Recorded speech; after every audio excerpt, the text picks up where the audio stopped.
तस् भगवतो अरहतो सम्मा सम्बुद्धस्स नमो तस् भगवतो अरहतो सम्मा सम्बुद्धस्स To accelerate the wheel of Dhamma, subscribe the channel and press the bell icon. महाकारुणिक भगवान तथागत सम्यक संबुद्ध के चरणों में त्रिवार अभिवादन।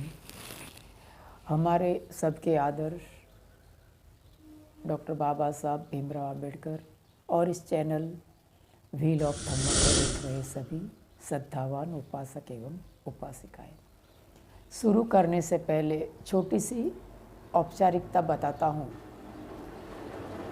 ये चैनल व्हील ऑफ धम्म ये पूर्णतः समाज और धम्म को समर्पित है। हमारे जितने भी उपासक वर्ग हैं, जितने भी लोग इस चैनल को देख रहे हैं, वो प्रत्यक्ष रूप से नहीं तो अप्रत्यक्ष रूप से भी अपना अपना सहयोग देंगे इस चैनल को, तो जो विहार के लिए अच्छा सहयोग मिल सकता है और धम्म का काम आगे बढ़ सकता है। तो आप सब जितने भी लोग चैनल को देख रहे हैं, सब उसको आप शेयर करिए और जितना हो सके उतना ज़्यादा से ज़्यादा लोगों तक पहुंचाएंगे तो धम्म का और जो विहार का काम है वो आगे बढ़ पाएगा। आप प्रत्यक्ष नहीं तो अप्रत्यक्ष रूप से भी आप दान दे सकते हैं। कोई बार समंदर में बहुत सारा तूफान होता है और उसके बावजूद भी समंदर कोई बार छिप है ना, वो किनारे पर फेंक देता है और वो कुछ दे देता है, बावजूद इसके कि उसके उधर में बड़ा सा तूफान चल रहा है, फिर भी वो कोई बार हमें सिप दे देता है, मोती दे देता है।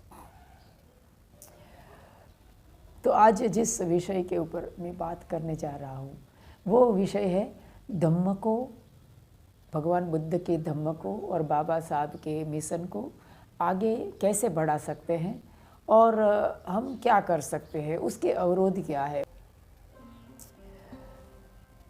हम जिस किसी मार्ग पर चलते हैं, चाहे कोई भी मार्ग हो, चाहे गृहस्थ जीवन का कोई मार्ग हो, चाहे भिक्षु जीवन का हो, चाहे हमारा शैक्षणिक क्षेत्र का कोई मार्ग हो, सामाजिक क्षेत्र का हो, कोई भी मार्ग पर हम चलते हैं, हमारी मंजिल की तरफ हम बढ़ रहे हैं, तो हमें क्या करना पड़ता है। रास्ते पर जा रहे हैं ना, तो क्या करना पड़ता है, हमें समय समय पर रास्ते की मरम्मत करना पड़ता है, रास्ते को सुधारना पड़ता है। रास्ते में कंकड़, पत्थर, कांटे, ऐसे जितने भी अवरोध हैं, जितने भी हमें परिस्थिति दुखदायक बनाने वाले चीज़ वस्तु हैं, उसको साफ सफाई करना पड़ता है, उसको हटाना पड़ता है। हर एक मील के पत्थर को धीरे धीरे पसार करते करते कोई भी आगे बढ़ सकता है।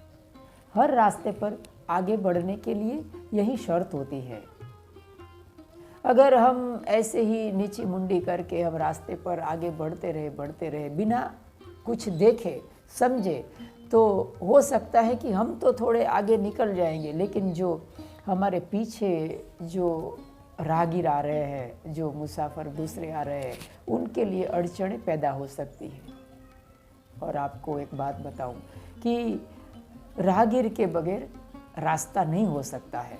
क्या आप ऐसा कह सकते हैं कि कोई मुसाफिर के बगैर रास्ते की संभावना है?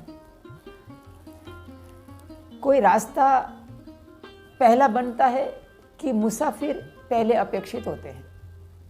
ये जितने भी आप देखते हैं टोल नाके होते हैं, या तो कोई पगडंडी है, कोई राजमार्ग है, कोई भी है, क्या पहले रास्ते की अपेक्षा होती है कि पहले राहगीर की अपेक्षा होती है? पहले हमेशा रास्ते पर चलने वालों की अपेक्षा होती है।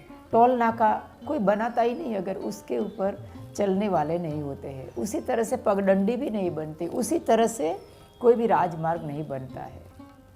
जब तक उसके ऊपर अपेक्षित चलने वाले नहीं होते हैं। तो उसी तरह से जो हमारा धम्म है, धम्म एक मार्ग है, मार्ग के ऊपर अगर मार्गस्थ नहीं है, अगर मार्गी नहीं है तो मार्ग की कोई संभावना नहीं है, मार्ग निरर्थक है, व्यर्थ है। तो मार्ग तभी हो सकता है जब मार्ग के ऊपर मार्गी हो, मार्गस्थ हो। तो कौन है मार्गस्थ, कौन होते हैं मार्गी? भगवान बुद्ध का जो धम्म है उसे मध्यम मार्ग कहा है, उसके ऊपर चलने वाले मार्गस्थ हैं, मार्गी है, और उसी को संघ कहा गया है। संघ के बगैर हमारा धम्म है वो आगे नहीं बढ़ पाता है। हम बोलते हैं बुद्धं शरणं गच्छामि, धम्मं शरणं गच्छामि, संघं शरणं गच्छामि। जो संघ है उसी से मार्ग बनता है, और संघ से अपेक्षा रख के ही मार्ग बनता है। बाबा साहब ने भिक्षु के पास दीक्षा लिया था ना, भगवान बुद्ध ने स्वयं जब भी उन्होंने महाभिनिष्क्रमण किया तो उन्होंने भी अपने बदन के ऊपर चीवर धारण किया था, है ना? ये संघ है। तो संघ है जब तक, तब तक मार्ग बना रहता है। जब संघ नहीं होता है तो मार्ग है वो धीरे धीरे वो विलीन हो जाता है, नष्ट हो जाता है। उसके ऊपर कंकड़ पत्थर आ जाते हैं, उसके ऊपर कोई जीव जंतु जहरीले आ जाता है, धीरे धीरे मार्ग है वो खत्म हो जाता है। तो संघ की ज़रूरत पड़ती है। बुद्ध, धम्म और संघ, ये तीनों रतन है, ये तीनों है वो धम्म के अनिवार्य अंग है। भिक्षु संघ का क्या मूल्य है उसे हम समझने की कोशिश कर रहे हैं, और उसका महत्व क्या है उसको हम समझने की कोशिश करेंगे। तो जितने भी लोग देख रहे हैं बिना पक्षपात पूर्वग्रह के देखेंगे तो शायद मेरे ख्याल से कुछ बात बन सके। भिक्षु संघ, भिक्षु का क्या मूल्य होता है? हमने मोती की माला देखी होगी, कोई बार फूल की माला भी होती है। तो ये माला में एक धागा पिरोया हुआ होता है। अगर आप धागे को तोड़ देते हैं तो मोती का क्या होगा?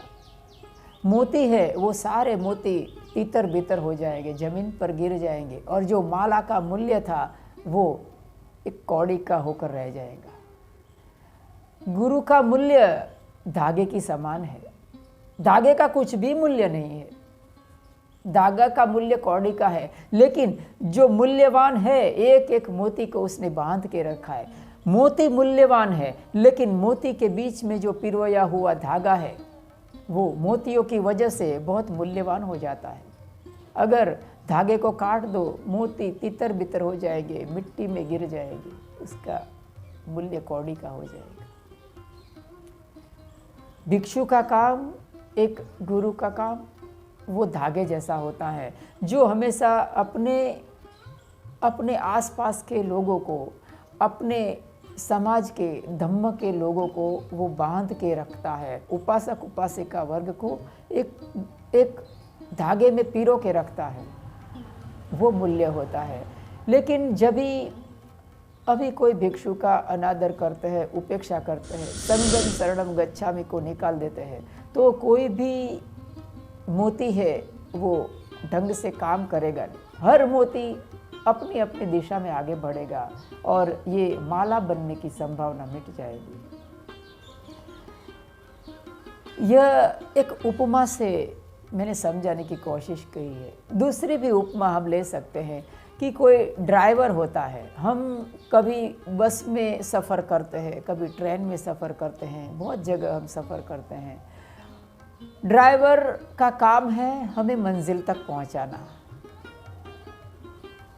कहीं पर भी हम सफ़र करते हैं बस में या ट्रेन में, तो हम ड्राइवर को ये नहीं कहते कि तुम इस तरफ चलो, तुम इस तरफ चलो, ये मार्ग झूठा है, ये मार्ग गलत है।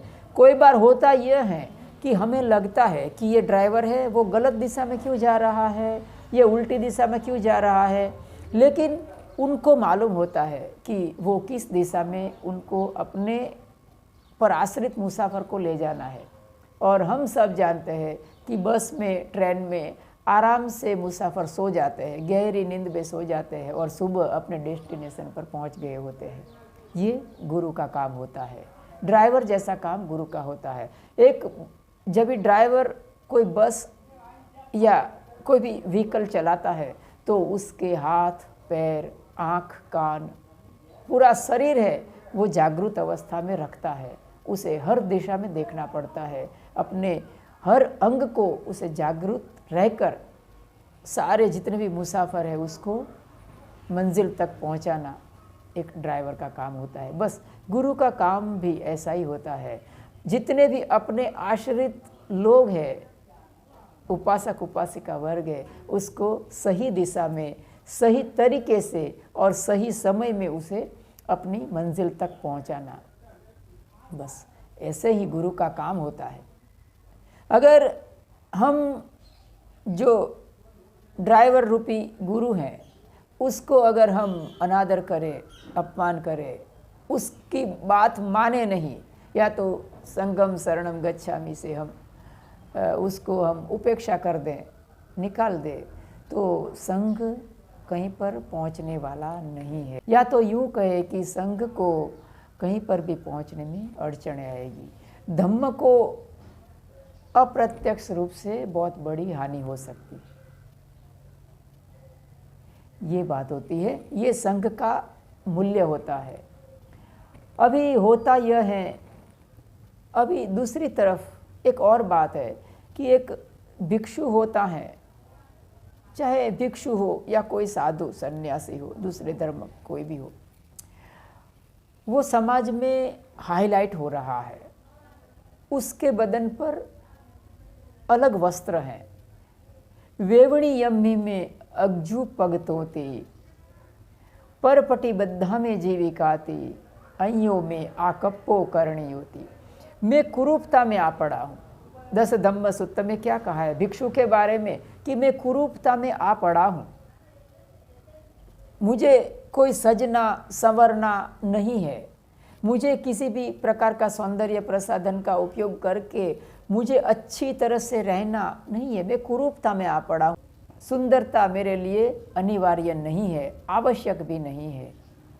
मैं कुरूपता में आ पड़ा। विवर्ण वेवणी यम्मी में अग्जू पगतोती, पब्ब जीते न अभिणम पच्च वेखी तब्बम। ऐसा प्रवर्जित को मनन करना चाहिए। कोई बार होता यह है कि उपासक उपासिका वर्ग है, वो धम्म का आधुनिकरण करने की चेष्टा करते हैं, या तो त्रिपिटक में सुधार करने की कोशिश करते हैं, जो मूल त्रिपिटक है उसमें भी सुधार करने की कोशिश करते हैं। अपना मंतव्य, अपना जो तर्क है उसके ऊपर डालकर हम उसको बदलने की या सुधारने की कोशिश करते हैं। कहाँ तक सही कहाँ तक गलत है वो सब हमारे विवेक बुद्धि से समझना पड़ेगा। जब कोई समाज में से भिक्षु बनते हैं ना, समाज में से ही भिक्षु बनते हैं, तो समाज की कुछ अपेक्षाएं होती हैं, भिक्षु की कुछ अपेक्षाएं होती है। समाज के ऊपर भिक्षु निर्भर होता है। परपटिबद्धा में जीविकाती, मेरी जो जीविका है वो पराश्रित है। कोई भी भिक्षु है उनकी जीविका पराश्रित होती है, वो अपने ऊपर निर्भर नहीं होता है। उसका काम है धम्म देकर लोगों से अपना जीवन निर्वाह चलाना, ये उनका काम होता है। तो उसको उपासक उपासिका वर्ग है उसके साथ अच्छे से पेश आना चाहिए, उसके साथ अच्छा व्यवहार करना चाहिए। दोनों एक दूसरे के पूरक है। उसी तरह से उपासक उपासिका वर्ग है, उसको भी भिक्षु संघ है उसके प्रति आदर सत्कार से पेश आना चाहिए। ये मिलिंद प्रश्न है, उसमें उपासक उपासिका वर्ग के 10 गुण बताए ना, उसमें पहला ही गुण क्या है मालूम है? पहला ही गुण उपासक उपासिका वर्ग का है, संघेन समान सुख दुख होती, यानी संघ के प्रति समान दुख सुख को वो धारण करता है। उसका अर्थ है कि संघ अगर दुखी होता है तो वो भी दुखी होता है, संघ का सुखी होता है तो वो भी सुखी होता है। संघ का सुख दुख, एक भिक्षु का सुख दुख है, वो उपासक उपासिका वर्ग का सुख दुख बन जाता है। उसी को कहा है संघेन समान सुख दुख होती। अगर इन छोटी छोटी बातों को हम समझते हैं तो हमारे लिए बड़ा काम हो जाता है। भिक्षु, जैसा मैंने कहा कि कुरूपता में आ पड़ा हूँ, पर पटिबद्धा में जीविका थी, मेरी जीविका है वो दूसरे पर निर्भर है। अइयों में आकप्पो करणी होती, मेरा जो वेश है मैं दूसरी प्रकार का वेश बनाए हुए है। हमारा वेश किसी भी साधु सन्यासी कोई भी धर्म का, वो दूसरी तरह का वेश क्यों बनाता है? क्यों बनाता है? ये कपड़े पहनने का ज़रूरत क्या है? चीवर धारण करने का ज़रूरत क्या है? क्योंकि मैं समाज के सामने पेश आ रहा हूँ। समाज मुझे एक अलग दृष्टि से देख रहा है। हर एक समाज मुझे अलग दृष्टि से देख रहा है, अलग दृष्टि से देखता है। समाज मुझे सम्मोहित कर रहा है। मैं समाज को अलग थलग बन के उनके अंदर एक मैसेज डाल रहा हूँ कि मैं धम्म का प्रतिपादन कर रहा हूँ, धम्म का आगे बढ़ाने में सहयोग दे रहा हूँ। और मुझे जो भगवान बुद्ध के धम्म के जो विनय दिए है उसका मुझे प्रतिपादन करना है, उसके मुझे संभाल लेना है। इस तरह का साइलेंट मैसेज है वो मैं उपासक उपासिका वर्ग को दे रहा हूँ। और यही मैसेज है वो उपासक उपासिका वर्ग धारण भी करते हैं। किस तरह से? देखिए, जैसा मैंने पहले भी कहा कि एक भिक्षु है वो समाज में हाईलाइट होता है। बाहर निकलते हैं तो बहुत सारी दृष्टि है वो एक साधु सन्यासी भिक्षु के ऊपर मंडी हुई होती है। लोग उसको टिकटिकी लगा कर देखते हैं। कोई भी भिक्षु साधु सन्यासी कुछ खराब करता है तो उसको लोग मैग्नीफाई करके देखते हैं, उसको लोग बड़ा बना कर देखते हैं, उसको लोग बहुत ही विकृतीकरण करके भी उसे देखते हैं। उससे उल्टा है, अगर कोई भिक्षु कोई साधु सन्यासी अच्छा करता है तो वो लोग है वो मैग्नीफाई करके नहीं देखेंगे, लोग उसको बड़ा चढ़ा कर नहीं देखेंगे, लोग उसको मानी कुछ मिर्च मसाला डाल के नहीं देखेंगे। वो ऐसा सोचते हैं कि ये साधु सन्यासी भिक्षु है तो उसका तो काम ही है अच्छा काम करना, उसका काम ही है कि उसको गुणवान बनना है। भिक्षु का इसी तरह से महत्व होता है। तो वो जो समाज में हाईलाइट होता है उस कारण से जो एक भिक्षु या तो कोई साधु सन्यासी जो काम कर सकता है वो उपासक वर्ग नहीं कर सकेंगे। उसके पीछे का मूलभूत कारण यह है कि कोई गृहस्थ है, उसने अपना घर परिवार छोड़ा नहीं है और वो घर परिवार के साथ वो धम्म का काम करता है। बुरा नहीं है, मैं उनका कोई निंदा टीका नहीं करता हूँ, लेकिन एक जो भिक्षु है उसकी तरह वो काम नहीं कर पाएगा, क्योंकि जो गृहस्थ है उसकी कुछ जिम्मेदारियाँ होती है। उनकी पहली जिम्मेदारी अपना पति पत्नी बच्चे या तो परिवार के प्रति पहली जिम्मेदारी होती है। वो जिम्मेदारी को नज़रअंदाज करके वो धम्म का काम नहीं कर पाएगा। हर कोई बाबा साहब नहीं बन पाता है, लेकिन एक भिक्षु होता है उसके पास 24 घंटे होते हैं धम्म के लिए काम करने के लिए। तो ये फर्क होता है भिक्षु उपासक और उपासिका में। एक और बहुत गहरी बात भी है कि हम सब लोग, चाहे मैं चाहे आप चाहे कोई भी है, हमारा सबका जो मन है वही सब सुख दुख की जड़ होती है। उसको ही संवारना पड़ता है, उसको ही सुधारना पड़ता है, उसके लिए ही हमें काम करना पड़ता है, उसको ही मद्देनज़र रख के हमें आगे बढ़ना पड़ता है। भगवान बुद्ध ने धम्म पद की पहली ही गाथा में क्यों कहा होगा मनोपुबंग मा धम्मा मनोसित? क्योंकि हमारा मन है वो प्रमुख होता है, वही श्रेष्ठ होता है, उसको ही बदलते हैं तो ही हमारे में बदलाहट आती है। उसके लिए बात यह है, जैसे कि कोई व्यक्ति है, अगर मैं हूँ, अगर मैं मेरे दोनों हाथ को लड़ाता हूँ, मैं दोनों हाथ को भिड़ाता हूँ, पंजा लड़ाता हूँ, तो कौन जीतेगा? मेरे दोनों हाथ के पंजे को मैं लड़ाऊंगा तो कौन जीतेगा? कोई नहीं जीतेगा। हारेगा कौन? मैं ही हार जाऊंगा। क्यों? क्योंकि कोई भी जीतने वाला नहीं है। उसी तरह से हमारा मन होता है। हमारा मन पॉजिटिव और नेगेटिव का समन्वय है। कोई अगर ये कहे ना कि नेगेटिव नहीं बोलने का, तो वो पहली नेगेटिविटी वहाँ से शुरू होती है। नेगेटिव नहीं बोलना, उसने दूसरे के लिए उसने नकारात्मक भाषा बोल दिया, वहीं से नेगेटिविटी शुरू होती है। नकारात्मकता को हम कितना भी करें दूर नहीं कर सकते। हम खाए कितना भी अच्छा खाए, कितना भी स्वादिष्ट खाए, लेकिन उसका मलमूत्र बनने ही वाला है, वो नकारात्मकता है। हमारा शरीर अंदर से गंदगी भरा है, वो नकारात्मकता है। क्या उसे हम दूर कर सकते हैं?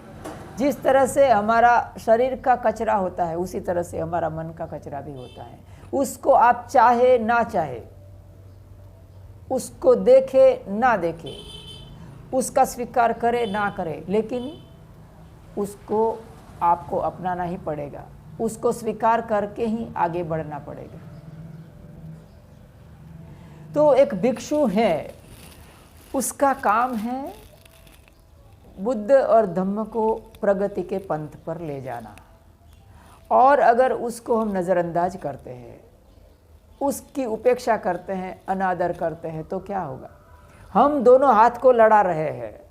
हर एक इंसान अपने अपने मार्ग पर जा रहा है। हर एक इंसान को स्वतंत्रता भी चाहिए और संगठन भी चाहिए। ये दोनों साथ साथ होने वाला नहीं है। जिसको स्वतंत्रता चाहिए वो कभी संगठन में नहीं आ सकता है, और जिसको संगठन चाहिए वो कभी स्वतंत्र नहीं हो सकता है। पहले ही मैंने दृष्टांत दिया कि भिक्षु का काम एक धागे की तरह होता है। बिल्कुल मुफ्त में मिलता है धागा, उसका कोई मूल्य नहीं होता। लेकिन जब भी वो मोती उसमें पिरोए जाते हैं तो उसका मूल्य बहुत बढ़ जाता है, बहुत बढ़ जाता है। उसका मूल्य वो मोतियों से भी बढ़ जाता है, क्योंकि मोतियों को उसने बांध कर रखा है। अगर हम धागे को काट दें तो सारे मोती गिर जाएंगे, सब तितर बितर हो जाएगा, संगठन टूट जाएगा, सब स्वतंत्र। हर एक मोती अपनी स्वतंत्रता चाहता है, हर एक व्यक्ति है अपनी स्वतंत्रता चाहता है। स्वतंत्रता और संगठन साथ साथ नहीं रह सकते हैं। जिसको संगठन चाहिए उसको परतंत्र बनना पड़ेगा। किसी भी भिक्षु, या तो अगर आपको ऐसा लगता है कि भिक्षु गुणवान होना चाहिए, भिक्षु में ये क्वालिटी होना चाहिए, तो दो बात आपको याद रखना पड़ेगा। एक तो आप क्वालिटी का कीमत करिए। उपासक उपासिका वर्ग है, उसको चाहिए कि वो गुणवत्ता का कीमत करे। वाइट बोर्ड के ऊपर ब्लैक स्पॉट को देखते देखते जिंदगी पसार हो जाएगी। कभी भी आप वाइट बोर्ड को देख नहीं पाएंगे, और वाइट बोर्ड को अगर देख नहीं पाएंगे तो अच्छा चित्र भी नहीं बन पाएगा। इसीलिए अगर हम किसी का स्वीकार करते हैं तो उसकी ऐब को देखना बंद करिए, किसी भी भिक्षु की। और अगर उनके साथ साथ चलते हैं, गुणों की कीमत करते हैं। किसी भी भिक्षु का अगर गुण है तो उसकी कीमत करते हैं, तो उसमें वो गुण विकसित होंगे। अगर वो गुण विकसित होते हैं तो फिर आपकी अपेक्षा पूरी होगी। यह एक शर्त है। अगर आप ऐसा चाहते हैं कि भिक्षु का गुणवान होना जरूरी है, गुणवान होना चाहिए, तो पहले आप गुण की कीमत करिए। उदाहरण के तौर पर कोई भिक्षु है, जैसे कि भगवान बुद्ध ने कहा है, उनका धम्म कहता है विनय में, विकाल भोजन वीरमणि, भिक्षु को 12 बजे के बाद नहीं खाना चाहिए, बराबर। तो उसके लिए उसको सहयोग मिलना चाहिए। अगर उसको सहयोग नहीं मिलता है तो कोई भी भिक्षु वो सील का पालन नहीं कर पाएगा। फिर भगवान बुद्ध का जो धम्म है उसमें से एक विनय टूट जाएगा। ऐसी एक तो मैं दृष्टांत दे रहा हूँ, ऐसी अनेक बातें होती है जिसमें अगर उपासक उपासिका वर्ग है, अगर सहयोग नहीं करते हैं तो एक करके सारे विनय टूटते जाते हैं, और फिर उपासक उपासिका वर्ग फरियाद करते हैं कि भिक्षु तो खराब है। पहले ही मैंने कहा कि दोनों एक दूसरे के पूरक होते हैं। अगर उपासक उपासिका वर्ग बिगड़ते हैं तो उसके लिए भिक्षु भी जिम्मेदार है, और अगर भिक्षु बिगड़ता है उसके लिए उपासक उपासिका वर्ग भी जिम्मेदार होते हैं। यह एक बात है। अगर फिर भी आपको लगता है, हमें लगता है, उपासक उपासिका वर्ग है, उनको लगता है कि भिक्षु है उसमें अवगुण है, अच्छा नहीं है, अयोग्य है, उसको कुछ नहीं देना चाहिए, दान नहीं देना, इत्यादि इत्यादि उनके मन में धारणाएं होती है। तो दो ही हमारे पास उपाय है। एक तो कोई भिक्षु के हाथ के नीचे हमें तैयार होना चाहिए, कोई अच्छा भिक्षु हमें चुनाव करना चाहिए। कहीं से भी, हमारे भारत में बहुत सारे भिक्षु हैं, उनको बुलाकर हम उनके हाथ नीचे तैयार हो सकते हैं। यह एक बात है।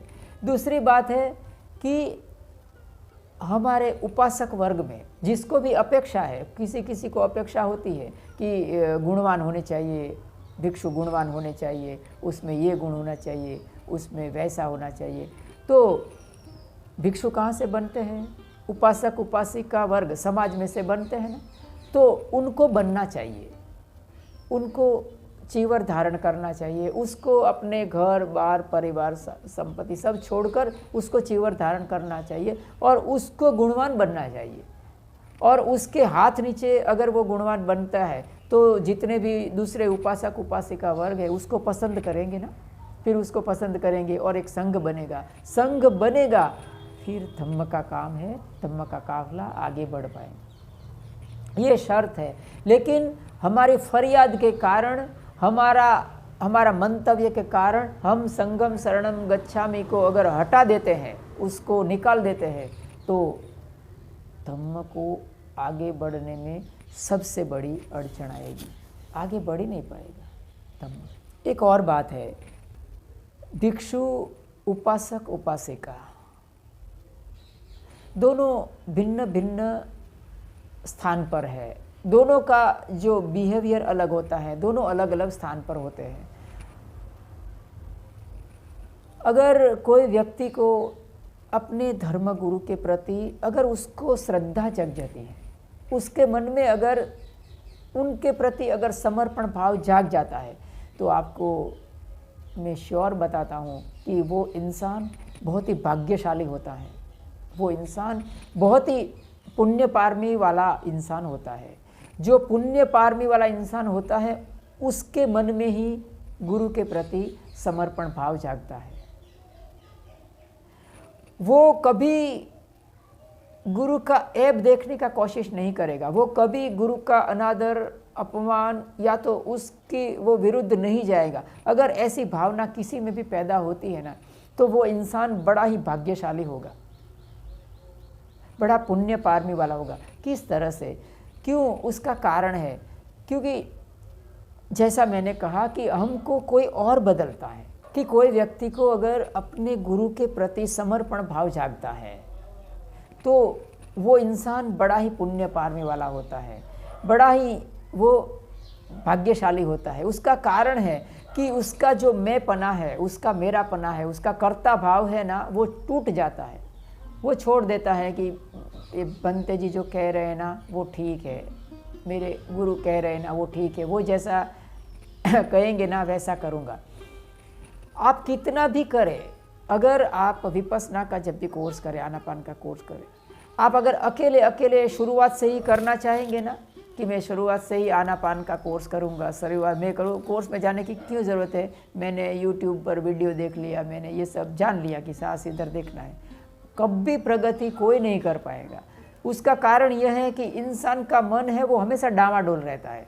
थोड़ा देखा उसके बाद उनके मन में शंका कुशंका पैदा होगी कि ये सही है कि गलत है, ऐसा कैसे हो सकता है, ये नहीं हो सकता। तर्क वितर्क के कारण वो मंजिल तक नहीं पहुंच पाएगा।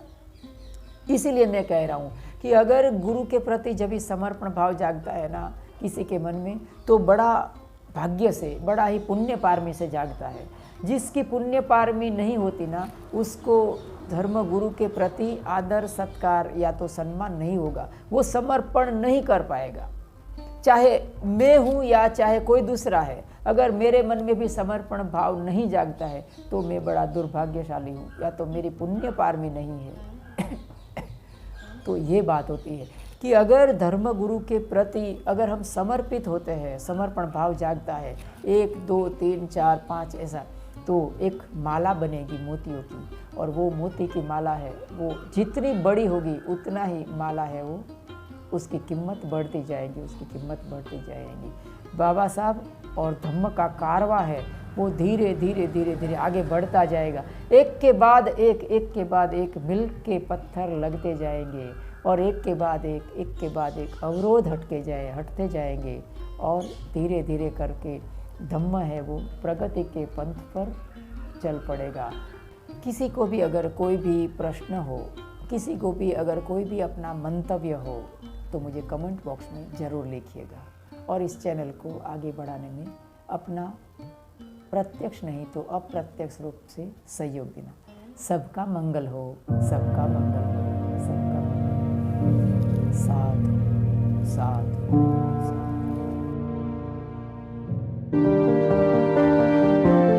To accelerate the wheel of Dhamma, subscribe the channel and press the bell icon.